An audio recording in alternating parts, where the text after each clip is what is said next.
by Ms. Shruti. She is a founder of Financial Services. So this webinar is brought to you by Atal Incubation Center of Coffee Board. So we are established in association with Niti Aayog, Atal Innovation Mission, and Central Coffee Research Institute of Coffee Board in the year 2020. So the incubator and supports startups in the focus areas of coffee, agri-tech, and spices. So this webinar is a part of today's National Startup Day. I wish all these innovative startups National Startup Day. So today, most of the startups are looking, but majority know what's the right strategy to raise funds. How do they plan for fundraising and how to prepare the pitch deck. So there are many things that are essential for any startup founder to know. So today's webinar, we are going to introduce you to those fundamentals that any startup founder has to know. So that they can come prepared well for the pitching in front of these potential investors. So without wasting much time, I request my team member Visalakshi to introduce the speaker of the day. Good morning, everyone. Wishing you all a day full of sunny smiles and happy thoughts. Today, we have the privilege of being in the presence of Ms. Shruti Jain. She is the CEO and founder of Venutrek Financial Services, who is going to guide us on unlocking the startup success fundraising fundamentals. Ma'am has got the experience in venture capital field for over 11 plus years. Ma'am has evaluated 3,500 plus startup proposals. Ma'am has enabled the investment in 30 plus startups, raised over $15 million. She has supported startups from C to Series B stage. And ma'am has worked, she's a leader with 15 years of overall experience. In the past, she has worked for European-based family office and a Silicon Valley-based fund that was majorly invested in Indian startups. Ma'am, over to you. Thank you so much for the great introduction. And first of all, on account of National Startup Day, I congratulate each one of you for being an entrepreneur. Thank you so much for contributing to India's success. So before jumping onto the webinar topic today, I would like to give you a small story. So this story is about Bela. Bela is an entrepreneur who started her journey in 2022. And she was into skincare products. She was selling chemical-free, toxin-free skincare products.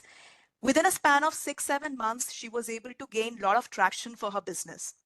Now there comes a need of some additional capital. Now Bela, being a first-generation entrepreneur, has no idea about how the funding process looks like. She's heard a lot of jargons in the market, but she has no clue how much amount of money needs to be raised, what should be the valuation of her startup. She's done a lot of Google and YouTube research and she was able to find out that there is a need to prepare a pitch deck. The pitch deck should have some elements, but has no clue how to do a compelling pitch deck, how to present in front of the investor. Not only that, she heard about a lot of investors in the market. So they are impact investors, they are angel investors, VCs, and a lot of other investors. She has no idea who is the right investor for her. So just like Bela, I'm sure we as entrepreneurs have faced the similar challenges while going for fundraising. So this particular session today will help you to understand the fundamentals of fundraising. So keeping the interest of time, let's jump on to the first topic today. So let me share my screen, just a moment.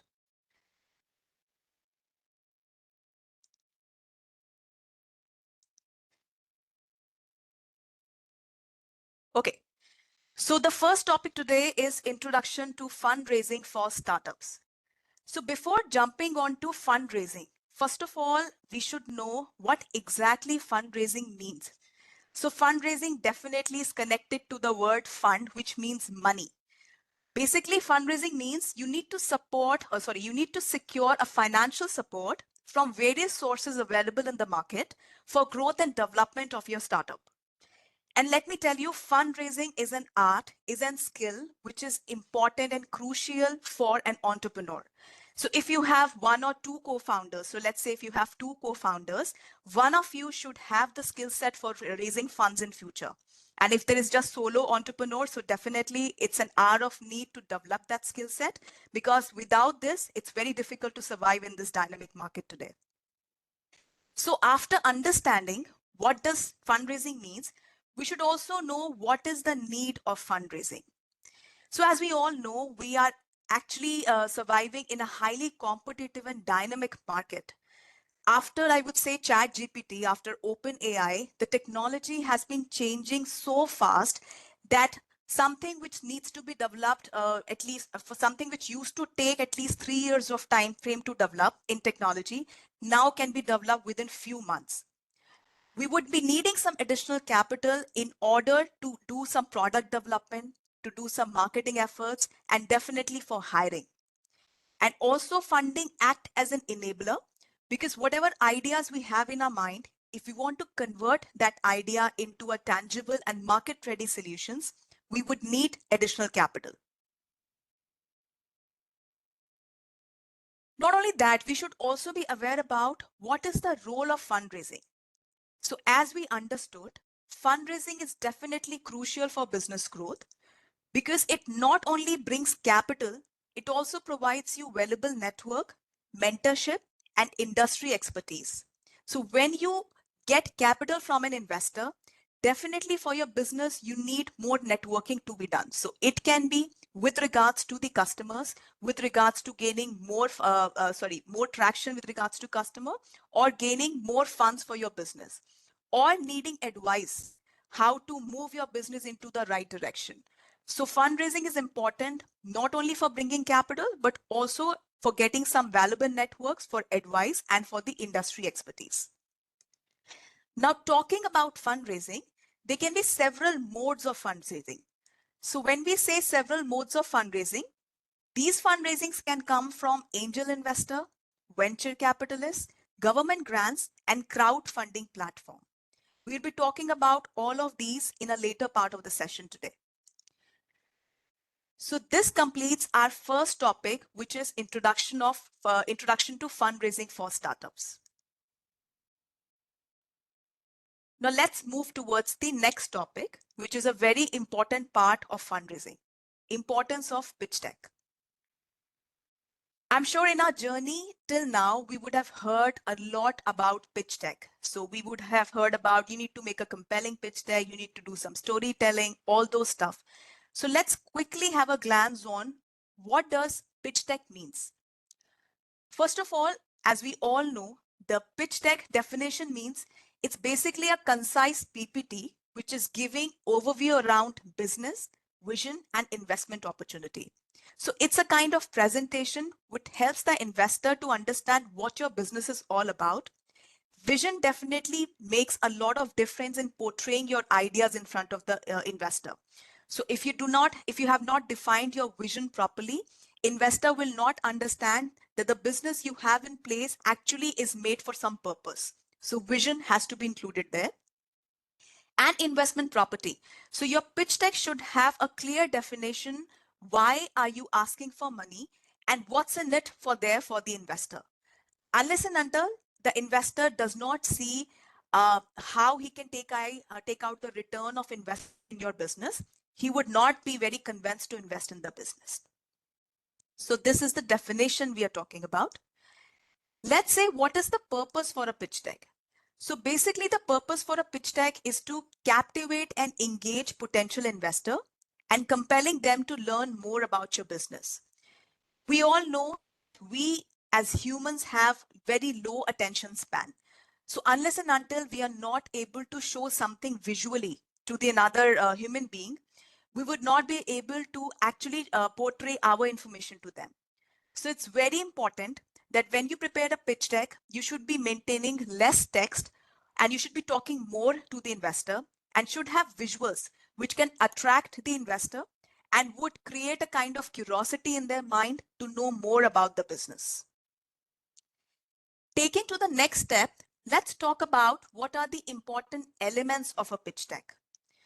So we must have heard these are the these particular elements. I'm sure we would have seen in the past. We would have heard a lot about them.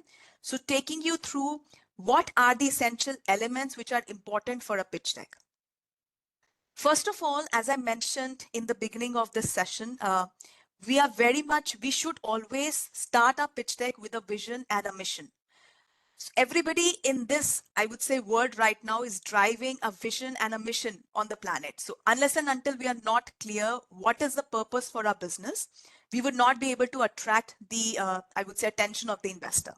So it's very important to define a clear vision for your business and the mission you are on right now, so that that can create a difference, a meaningful difference in the startup community.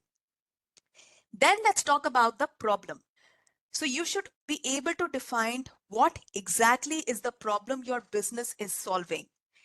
And to arrive on that problem, you should have done proper research around it. So it shouldn't be your own personal problem, which has taken the shape of a business right now. This problem has to be a pain point, which has to be a pain point existing in the market, and there has not been any solution to it.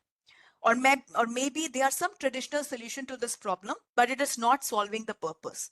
So the problem statement has to be clearly defined. And at the same time, you should also support it with the reason why you think this is a problem in the market. Then comes your solution.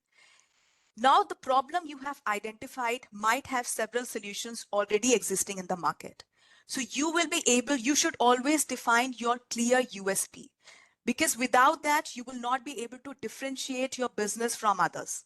So if there is a problem which is existing in the market and there are some traditional solution to it, you have designed some innovative product, an innovative solution, which is your USP. You should clearly articulate that USP in the pitch deck. Then comes a very important point, which is a market opportunity. So unless and until you have not targeted a proper market, you have not researched how important, you have not researched properly how big the market size is and what is the potential for growth, you will not be able to understand, you will not be able to portray that information to the investor. So very important part is to understand the market opportunity and to portray that information in front of the investor. So TAM, SOM, SOOM, if you have heard about, that's one of the important element which needs to be included in your pitch deck, so as to show to the investor that this is the market size, this is where you want to tap in, and this is the area of potential for growth. Then we should be talking about business model. So business model, as we all understand, it's very important part of your pitch deck. This is the place where investor want to see how you are making the money. If the business model is complex, then the investor will not be able to understand that you are able to monetize this business properly. So it's very important to keep your business model so simple to understand that anybody, let's say a 2 or 5 years old child, can also understand it. So and this is a very important part because this is the way you're showing the investor that you're making money. So you should be keeping it very simple, very clear. It could be articulated very well so that the investor can understand how are you actually making money in your business model. Then come the traction and financials. So this is as important as business model. Unless and until you don't show what has been the traction in your business, the investor will not be able to understand the potential of the business. So if you are a pre-seed company, let's say you do not have customers right now, you are on a pre-revenue stage, you can still talk about certain milestones you have achieved or certain achievements you have done. So these milestones can be certain awards you have already you got from the government, or certain you can say research you have conducted, the response of that research, certain testimonials of your users, anything which shows that you have taken a step in your business and these are the result for your business. Some kind of user validation you have done, so all that should be included. Apart from that, financial projections.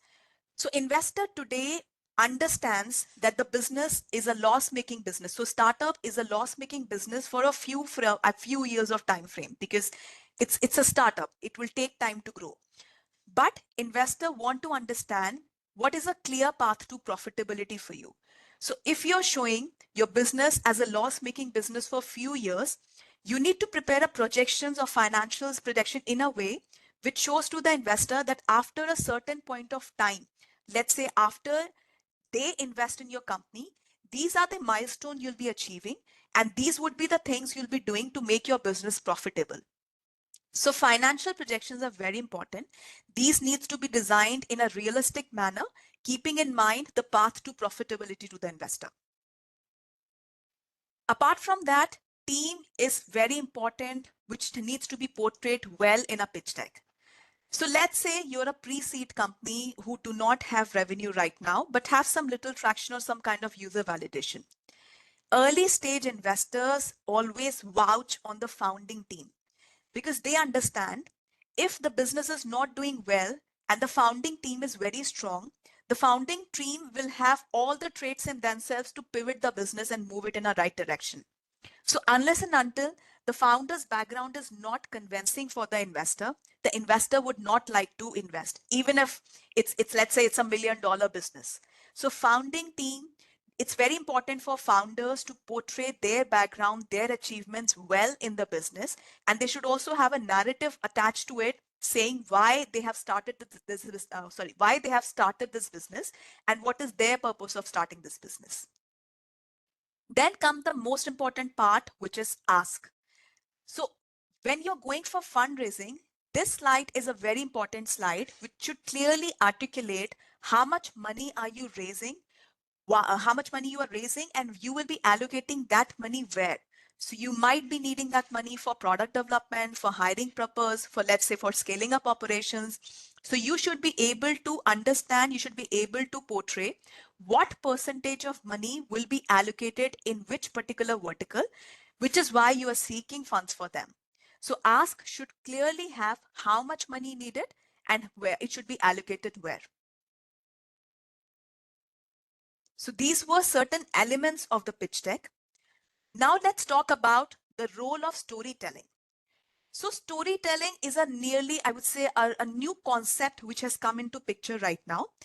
This basically means that you are attaching your narrative in a way which is making it memorable in the mind of an investor, which can be relatable for him and which he can retain properly. So let's say, for example, I have recently attended a pitch deck session wherein I would say the founder presented a story which was beautiful.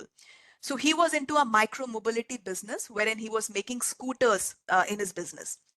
So he spoke about an egg taker. So egg taker used to take lot of eggs in a carrot of, I would say a bundle of carrot has to be transitioned from one shop to another.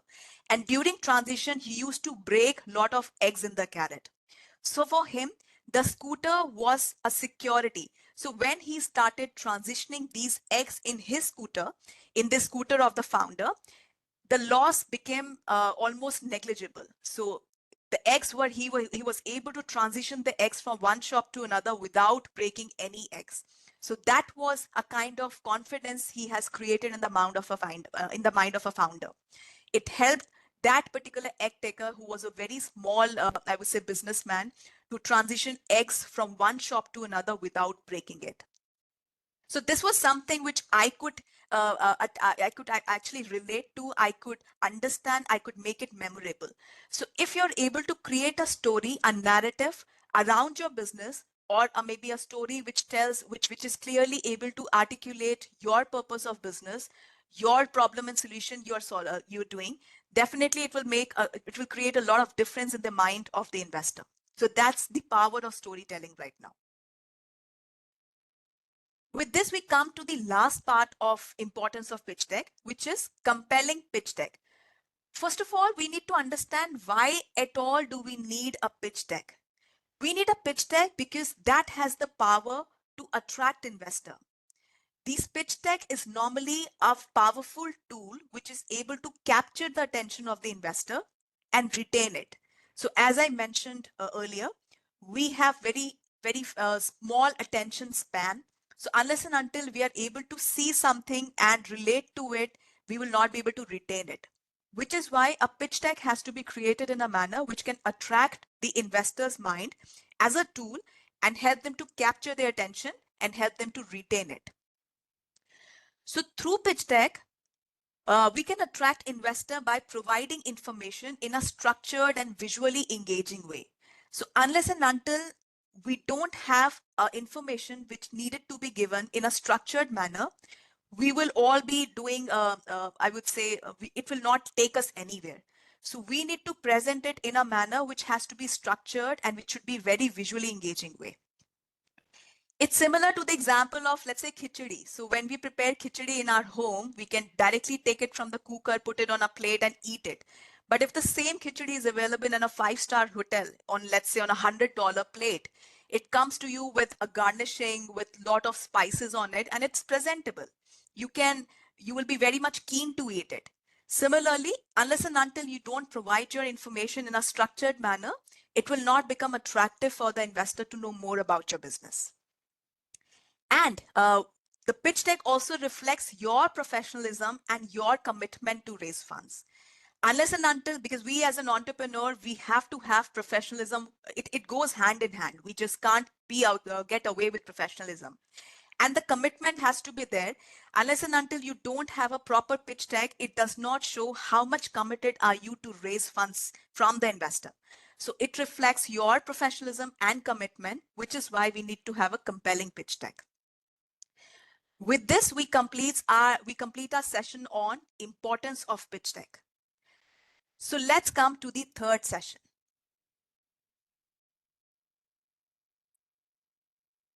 So here I'm going to talk a lot about investor types.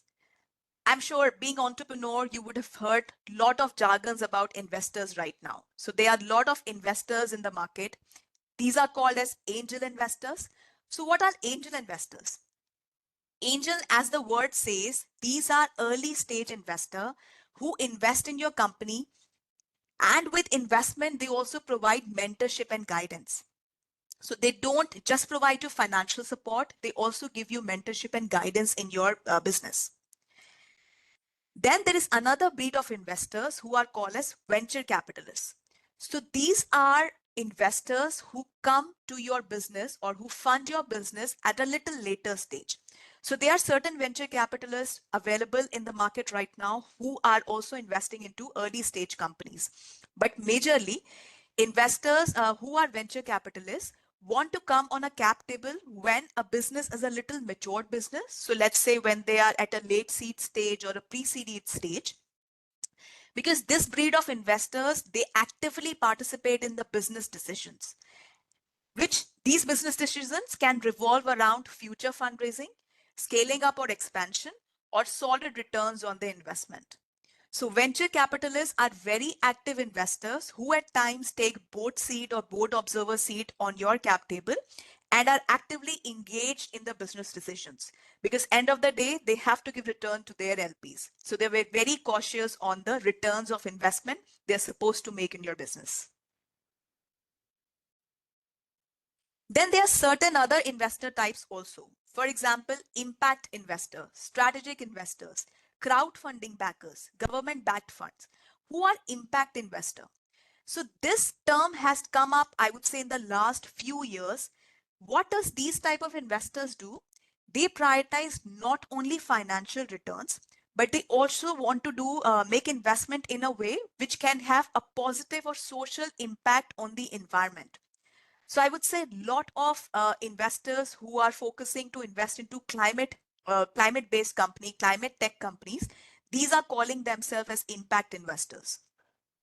Or investors who come from a specific background, who can add a lot of value to the business, and they believe by investing in a particular business, they can create a positive impact on the social community or on the environment. These are all falling into the impact investors category. Then there are strategic investors. So these are very important investors who would like to come on a cap table a little later. So when I say, let's say Series A or Series B is the time when a strategic investor wants to come on a cap table. Reason being, they want to have a strategic partnership with you and also want to understand certain potential acquisition opportunity. So strategic investors' end goal is to acquire the company sooner or later. So there can be certain definition of strategic investor, but if we talk about a real definition of strategic investor, These are the investors who help your business to grow strategically, let's say with regards to customers expansion or scaling up the operations. But at the same time, they are looking at your business from the potential acquisition opportunity also. So they might want to have an arrangement with you wherein they'll take your business or acquire your business within a span of 5 years. So these are strategic investors. Now, India has come up with another concept of crowdfunding backers. So crowdfunding used to be a very, I would say, popular concept with regards to some causes, like if you have heard about Impact Guru. But now I have seen certain platforms which have come into the market. So these platforms are for startups. So many of the startups are raising funds through crowdfunding now. So what happens in crowdfunding? Individuals or entities, they basically contribute money through crowdfunding platform. Now, these crowdfunding platform can support a project, can support a business, or can support a cause. So Impact Guru, the example which I gave to you, is an example of a cause. Now, business can be the startups. So there are certain crowdfunding platform available in the market wherein individuals can contribute their money through that crowdfunding platform to support your business. These are called as crowdfunding backers. Then we have government-backed funds. So this is something we all are aware about. So government of India has taken out certain schemes wherein they are supporting the startups with grants and with convertible notes. So this is another fund, government-backed fund, which is a kind of investor on your cap table. The last part of this session is identify right investor. Now let's talk about how to identify the right investor for your business. And it's very crucial because again, having an investor on your cap table is like getting into marriage. So unless and until you don't date properly, you don't know your partner. If you get them on a cap table, there is no exit. So it's very important to make sure that the investor you are bringing on a cap table aligns with your vision, has same values, and definitely can contribute a lot to your business. So basically, to identify right investor, you have to understand the industry alignment. If they have the same expertise, or if they are coming, if they have actually seen a lot of businesses in the past, can contribute to the business. You should also be looking at the investor who invest in different state of development of your business. So there are early stage investors and there are growth stage investors. Early stage investors are the investors who are ready to fund the company even if there is less or no traction. These are the investors who actually ride on high risk and high return. So these kind of investors understand that there is a lot of risk associated with the business, but at the same time, there is a lot of return they can expect from the business. So these are early stage investors. Now there are certain growth stage investors. So these are the investors who want to take a little lesser risk in comparison to the early stage, wants to come on the cap table, let's say on a pre-series A stage or a later stage when a business is a little more mature. So there is some medium risk, but if we talk about return, the returns are comparatively low with regards to the early stage investors. Then we should also identify investor keeping in mind the geographic proximity. So though we understand after COVID-19, everything can work virtually, we can talk virtually, there is no need to have a physical meeting. However, if you have investor who is in the same geography, it's always good to meet that investor and see how the interest can be aligned in a better way. So keeping in mind the geographic proximity, it can actually contribute a lot to your business. Then we should also look for investor who has network and expertise. I have seen a lot of shift, I would say a paradigm shift in the way startups are now talking to investors. So earlier, there used to be investors who are simple financial investors who were not contributing in the business, and startups were pretty okay with that particular concept of their approach. But now startups wants to take investors on the cap table who've got some expertise, who've got some network, because end of the day, you are there in your business to scale up the operation, and for scaling up the operation, you might need some additional capital. So you need network of the investor and you need expertise from the investor. So it's always suggestible to look forward for investors who have both these aspects with them so that they can contribute positively to your business. So with this, we come to an end of understanding the investor type. Now let's come to the funding types. Now this is going to give you a clear idea about different funding options available in the market. So let's talk about, on a broader level, we could say fundraising can be divided into three parts. It can be equity financing, it can be debt financing, or it can be grant. So when we talk about equity financing, so let's say, what is the explanation for equity financing? So in equity financing, basically, a startup is selling their ownership in lieu of the capital. So you're taking a capital from the investor, and in lieu of that, in exchange for the same, you're giving the ownership in your business. So that's called as equity financing. What can be the implications or cons for equity financing? So equity financing, as we all know, it results in ownership dilution. You'll be giving a stake from your business to the investor. So definitely there'll be certain dilution. And with equity financing, a pressure of right valuation is always there. Equity financing cannot be done without a pricing round, without a valuation round. So for equity financing, I would say before getting into equity financing, it's very important to decide the right valuation for your startup.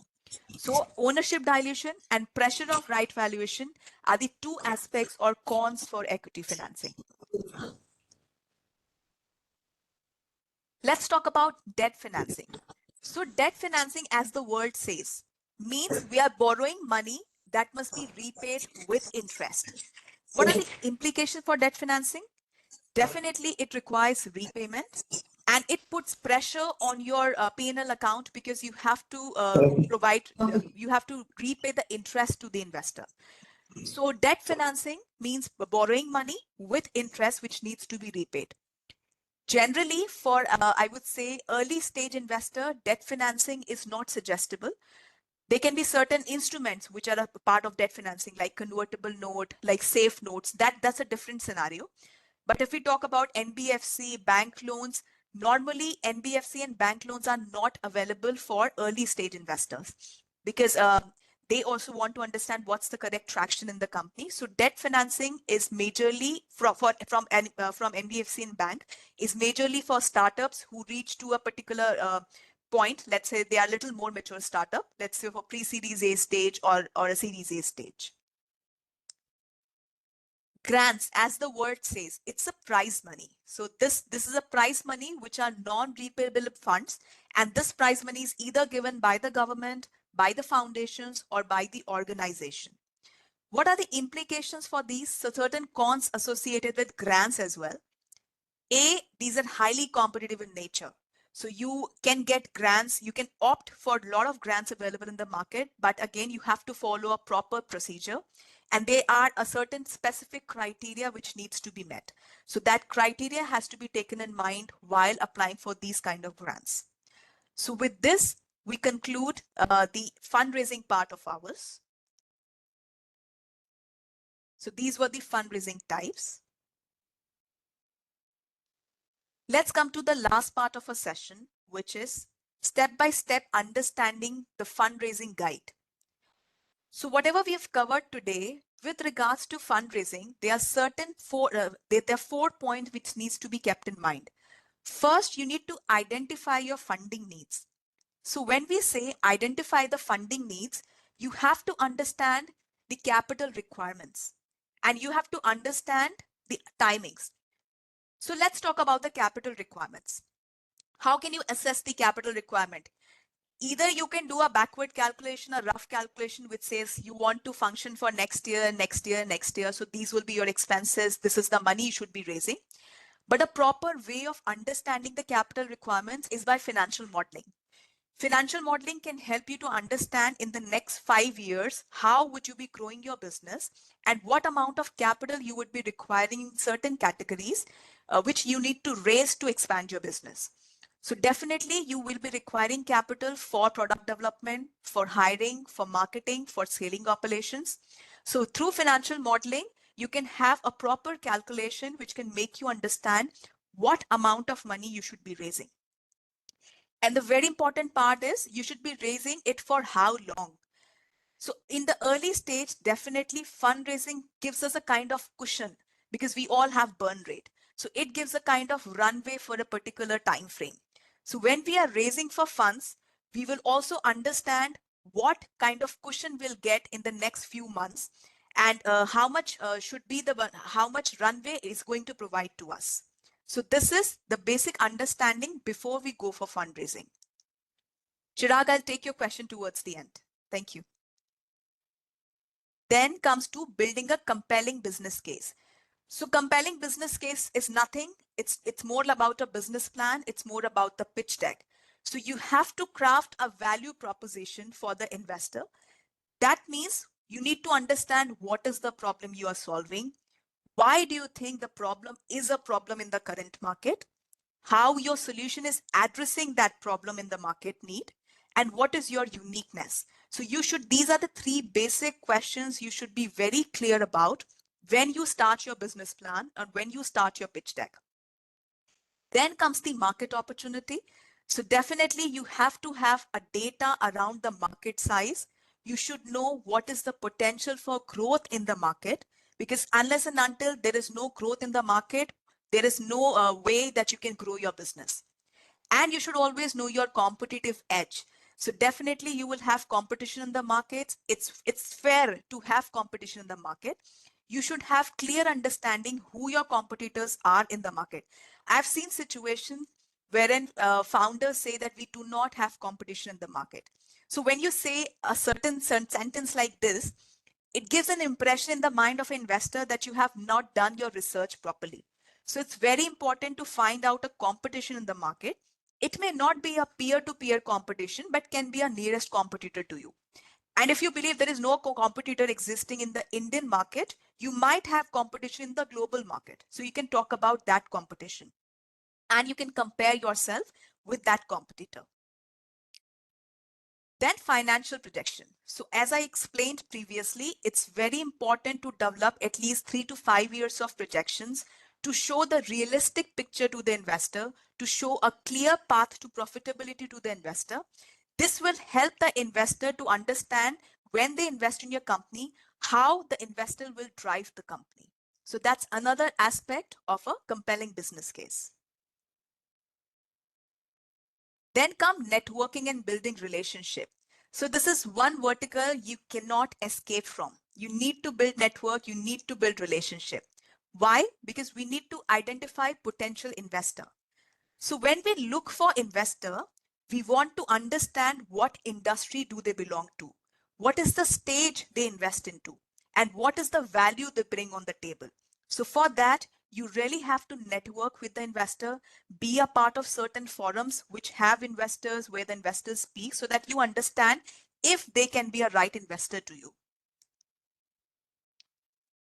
Then attending networking events. So if you really have to build the network, you should be participating in industry events, in pitch competition, in networking forums. So there can be a lot of physical events which are happening around your region. If you're not able to attend those physical events, you can always attend certain virtual events. So be a part of event where the networking sessions are happening, where the speakers are giving you information about your business, about the industry.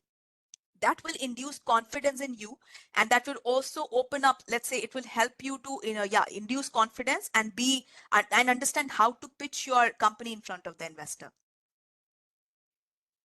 Then we talk about leveraging existing network. So there can be a situation wherein we do not have connections with the investors, but we do have connections with regards to our personal relationships. So we might have people who are our friends, who are our family.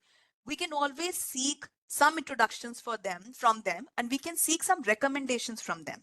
So it's not that if we have a family member who is not from our business, I would say, who is not from our industry, we can always understand and seek recommendations from them. So if we are making a product, we can ask them to use our product, give us a feedback on that, on the same. This will any which ways help you to improvise on that product. So it's not about building new relationship. It's also about leveraging your existing relationships.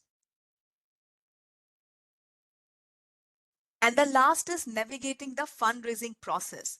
So you need to prepare your pitch deck, as I stated earlier.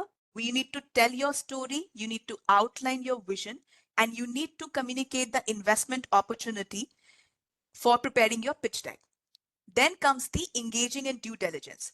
So due diligence takes place when an investor shows interest in your company. So for due diligence, you need to be ready with certain documents in these three regions. Certain financial documents like your profit and loss account, your balance sheet, everything has to be ready. There has to be audited financials for those due diligence. Legal documents like your company incorporation date, your SHA agreement, everything has to be in place. And business documents includes your customer contracts, your supplier contracts, everything has to be in place. So we understand when we are a startup, there are certain situations wherein we are not organized in those situations, but we should be making sure that when our I would say, discussions are progressing with the investor, we should also keep in mind that we should be keeping these documents in place so that when the due diligence start, we will not be wasting a lot of time. So this is due diligence, which comes into picture when the investor actually shows interest in your company. And last is negotiating terms.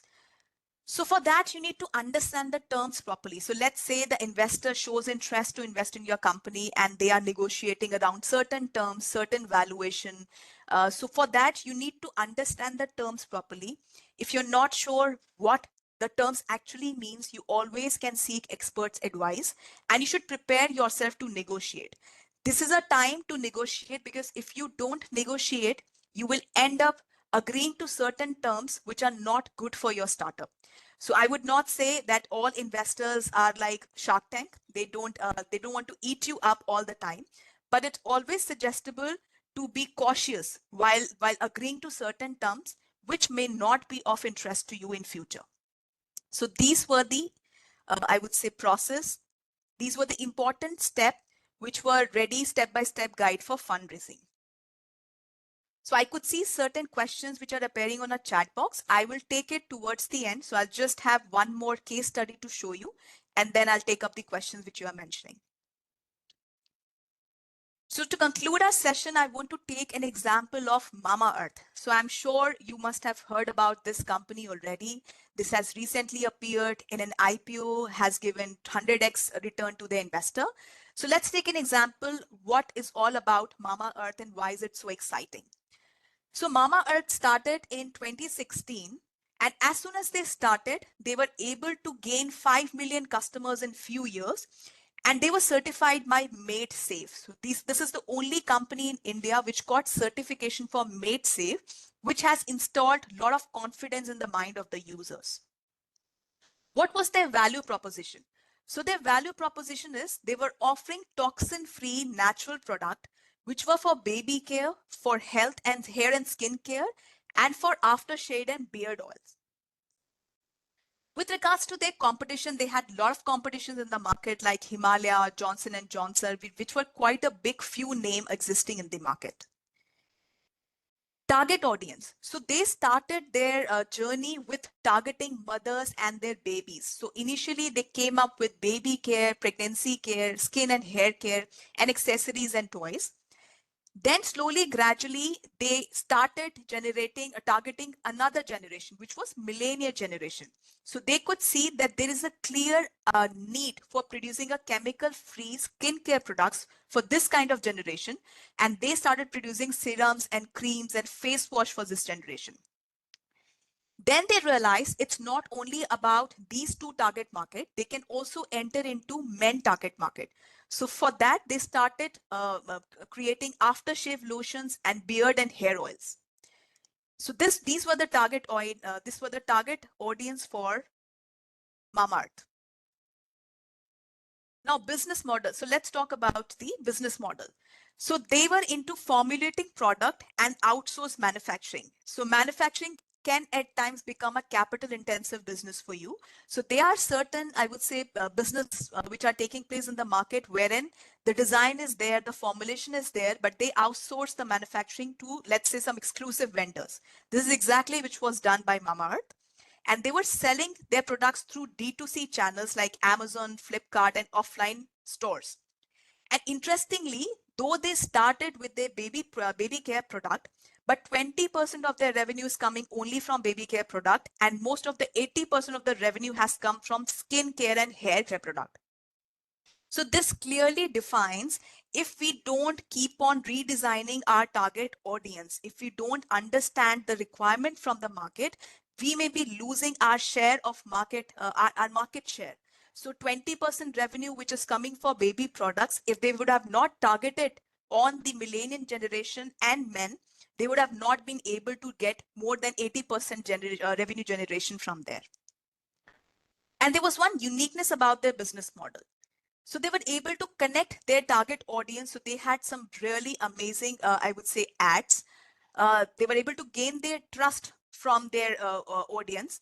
And the best part is about the storytelling. So they kept on talking about their company with their own story of being parents, wherein they were looking for some toxin-free and natural baby care product, and they were not able to find that in the market, which is how this Mama Earth was born. So this is the art of storytelling, which was retained in the mind of the target only audience, retained in the mind of the investor, and they were able to gain a lot of traction around it. Also, they were also focused on lean innovation. So I'm sure as entrepreneur, we always make sure that we keep on experimenting with our products. So we make one version, we experiment with one version, we gain the feedback from the customers, and then we increase the quality, or we generate new ideas around it. So there was continuous improvement of product quality with regards to the product, which helped them to shape up their product in an amazing manner. And lastly, I want to talk about the funding they have raised. So they attracted different investor type at their different stages of their round. So they initially started with a seed round. Seed round is basically the time when they attracted angels and early VCs, which was in 2016 and 2017. Then they opted for a venture round. So 2018 was a venture round. It's a kind of round where Shilpa Shetty has put in money in their account. So you can say a kind of impact investor, an influencer who has invested in the business and also has contributed to the marketing part of the business. Then they went for a Series A round in 2018, 2020 Series B, Series C in 21. These are all the rounds where growth stage VCs has participated, like Sequoia Capital, Titan Capital. So these were the investors who were investing in this particular range. And then they conducted the bridge round in 21 and 22. So bridge round is basically a round which is not a formal round, which is just a bridge to move to the next level. So to move to the IPO level, they conducted a bridge round, and then they went for an IPO for 2023. So this shows in a different part of a journey, a startup has a different phases of journey. In every phases, they attract different kind of investor with different proposition in mind. So with this, I conclude my sessions, and I'm open for the questions you have. I could see certain questions already mentioned in the chat box. So I'll quickly take it one by one. Just a moment. Chirag, you asked me, please explain what are Series A, B, C funds.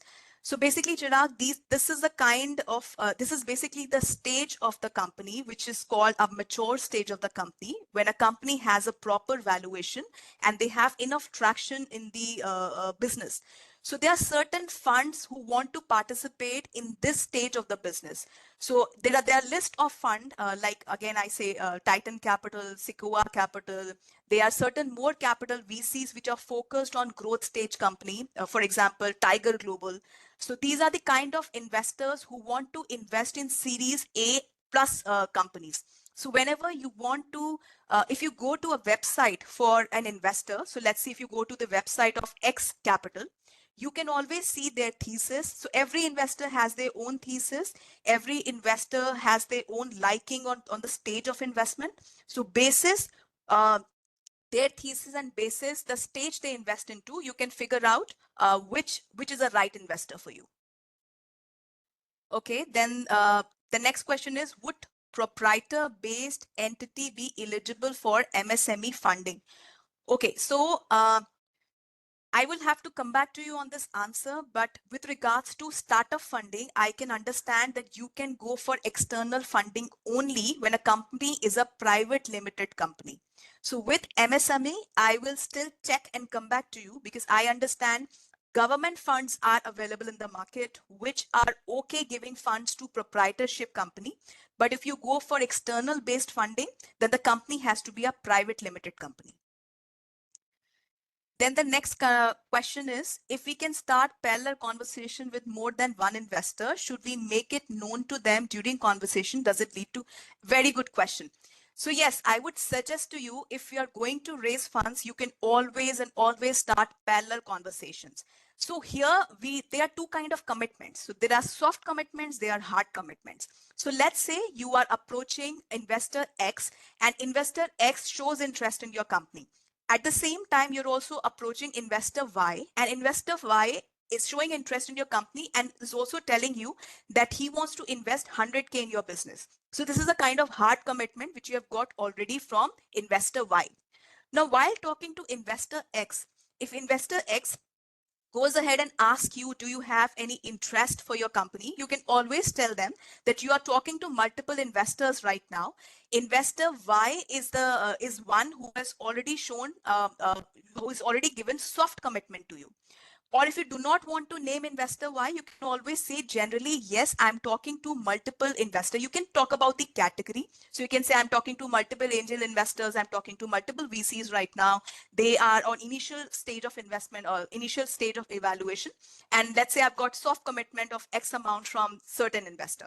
So that's always you can tell them, because that's a kind of confidence building in investor, that if they are actually interested, when at times they are in two minds, whether or not they want to invest in their company, this kind of conversation can induce confidence in them, and they become more proactive, they become active, they will start actively evaluating your company. So you can always talk about the parallel conversations with the investor.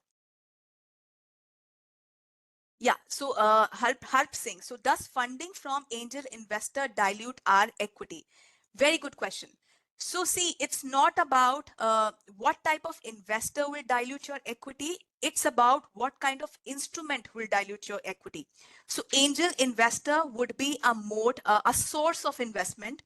An instrument of investment can be equity financing, can be debt financing, can be grant. So let's say if I have an angel investor who want to invest in my company in lieu of equity, they want to take stake from my company. So first of all, I have to have a proper valuation of my company. After doing a valuation exercise, we can go back to angel investor and tell them that you need to put X amount of money to take X% equity in my business. But let's say the same angel investor would want to invest in your company, and you are at very initial stage of your business, you do not know the valuation of your business, and you do not want to keep a tag of valuation on your business. So you can always explore other instruments like SAFE, which is simple agreement for future equity, and convertible note. So this is a kind of instrument which says that right now you're not giving equity to your investor, but equity would be given to the investor after a particular event or maybe after a particular time frame. So in this situation, you're not diluting your equity. You are promising equity to your investor after a particular time frame, or let's say event. So again, just to rephrase, it doesn't depend upon the category of investor. It depends upon the instrument you are investing into, the investor is investing into. Yeah, with this, I couldn't see any more questions. Anybody has any questions, you can raise your hands or you can put in the chat box. Akshita, yes, Akshita. Kindly unmute yourself and you can ask your question, Akshita. If any startup which is whose company is not ready. Akshita, I can't hear you.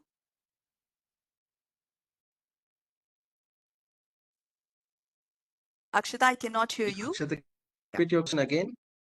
Hello, am I audible? Yes, yes, please go ahead. Yeah. So any startup who has not registered a company, can they seek for any type of funding? Who has not registered a company, that is just in ideation phase right now? Not in ideation stage, but maybe some like we can call it on some prototype or something, but the company is not registered yet and not confident with going ahead at the current stage. So is it possible to seek any kind? So Akshita, you were breaking in between, but yeah, I understood your question. So here, Akshita, unless and until you don't register your startup, you would not be eligible for government funding.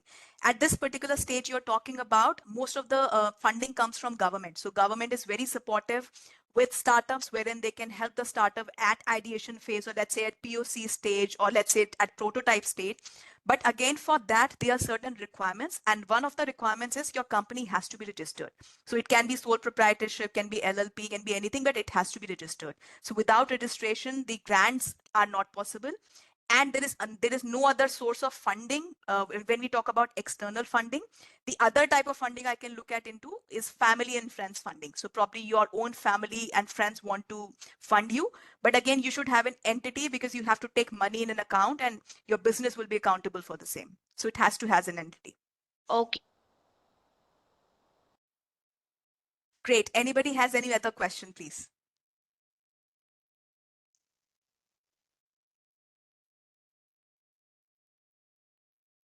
Harp Singh, so he said, is it good idea to go ahead with an old company which had incurred losses in the past, but venture at present is new? It will show losses in BS.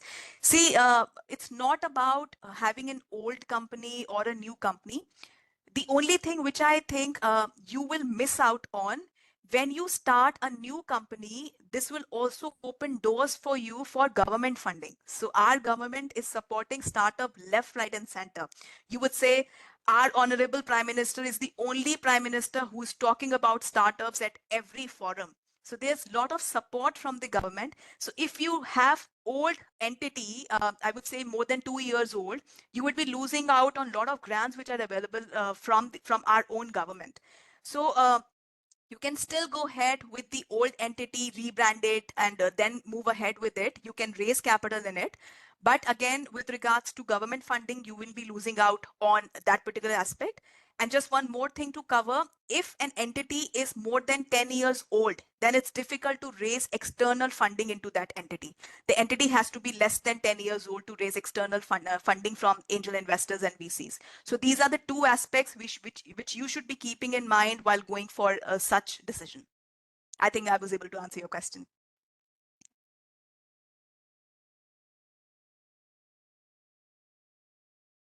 Great. Yes. Can be it a parent company and make a new company which will be a subsidiary? So all great questions. It can be a parent company. Again, if you go ahead and raise funds, investor wants to invest in a parent company, they would not want to invest in a subsidiary, because then they will not be able to understand where the funds are going. So I'm giving all answers with respect to external funding. This kind of structure is little complex for the investor to invest into. Thank you. I think I'm good. Praveen, over to you. There is one more question. Sure. Yeah, participants in the chat box. Rustic Cargo Solution is asking, would it be beneficial for a sole proprietorship to move to private limited company? Yes, definitely. So again, if you are going ahead for fundraising, so again, because the session is fundraising, so if you are going ahead for fundraising, it's important to have a private limited company. So if you have a sole proprietorship right now, looking to raise funds, let's say in the next 3 to 6 months, you should always convert your company into a private limited company.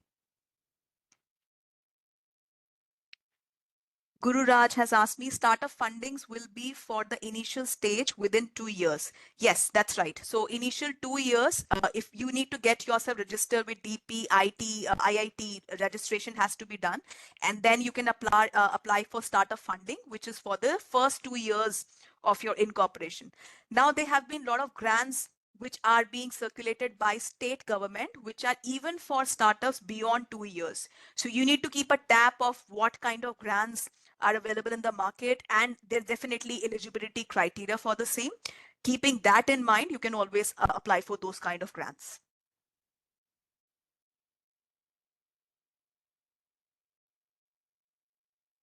Okay, I think I've covered all questions. Any more questions? I'm free to answer, please.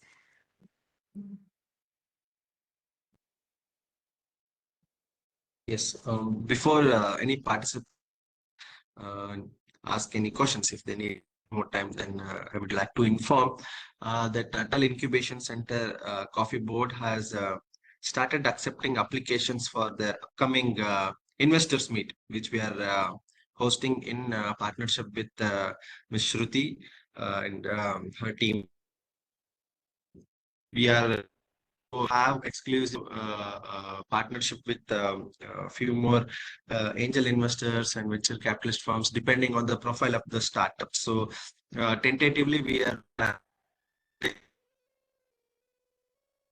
and we have a series of evaluation of these applications. Then we would like to take those handful of startups to the pitching final event. Ms. Shruti will be there to assist the applicants. In this regard, we are also planning to have exclusive master classes, which will cover in detail process of preparing your pitch deck and also mock pitch.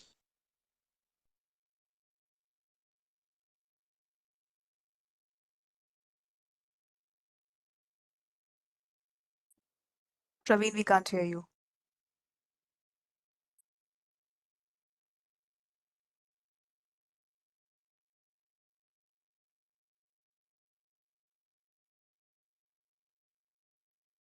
Yeah, sorry, I lost. So the investors meet registration form has been already shared in the chat box. So feel free to apply. And if you have any specific questions, you can always reach out to us. So if there are any questions from any other participants, please ask now. Okay, I think Mr. Harp Singh has another question, Shruti, in the chat box. Sure. So you're asking me which good intermediary company which helps in preparing documents for finding. I mean, are you asking me to convert when you want to convert your company? Is that what the question is? Who are the vendors who can help you convert the company? I mean the intermediary companies, which can help in preparing the documents and other things for the funding. For the funding. For the pitch desk, the funding and all. So there are a lot of companies already available in the market which can support you with funding. So you can definitely do a Google research. I do not have a specific name right now, but yes, there are a lot of companies who can help you with pitch decks, with financial valuations and all those stuff.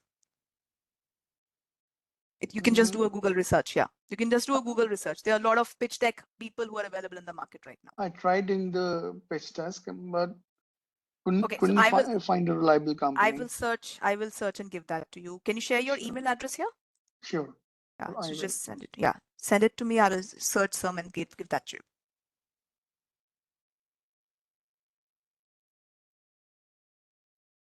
So Akshita, you asked how this investors meet is beneficial for startups. So investor meet is a forum wherein you'll be actually pitching in front of the investor and they would be showing interest or evaluating your startup on a live basis.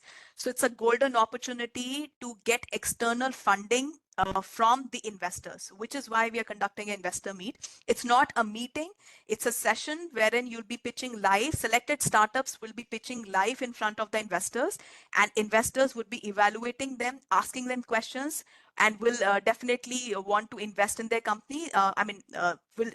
These startups will have a chance to get external funding from those investors. So that's how it will be beneficial for the startups.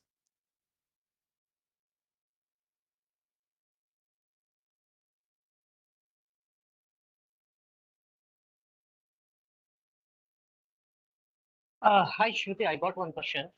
What should be the criteria if we have to become an investor?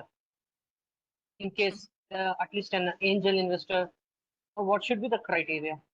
Definitely, Praveen. Great question. So we can get in touch. You can get in touch with me on a separate forum. Definitely, I can get you more. So on a macro level, if you want to become an investor, you should first of all have an allocated capital to understand how much you can invest in a company. You should understand what should be your thesis. So you cannot invest in every company which is there in the market. You should be definitely investing into companies which have a kind of alignment with your expertise. So that is one forum, and definitely we can help you to invest into those companies. So we can get in touch after this forum, and definitely I can help you to move forward in this space. Thank you. Welcome. Thank you, Harpreet. I got your email. I will send you the details.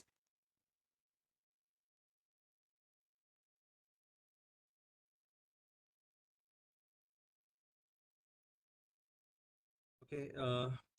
There are any questions, please ask, or else we can connect you, the research person. Okay. We will share the contact details of the research person in the chat box. So feel free to connect with Shruti directly by email or WhatsApp. Okay. So we have already shared the contact details here. Yes. Sure. Please feel free to get in touch with me. Yeah. So with this, we'll wind up today's session. I request Ms. Visalakshi to give a word of thanks. Thank you, Shruti ma'am, for your time and giving us insights about your fundamentals in the fundraising. Thank you for sharing some live case studies like Mama Earth, which we got a better idea, and telling us about the storytelling in a pitch deck, which is a new concept for all of us. And I thank all the participants who took their time to participate here and for making this session more interactive by asking a lot of questions. Thank you, each one and every one of you. Thank you so much.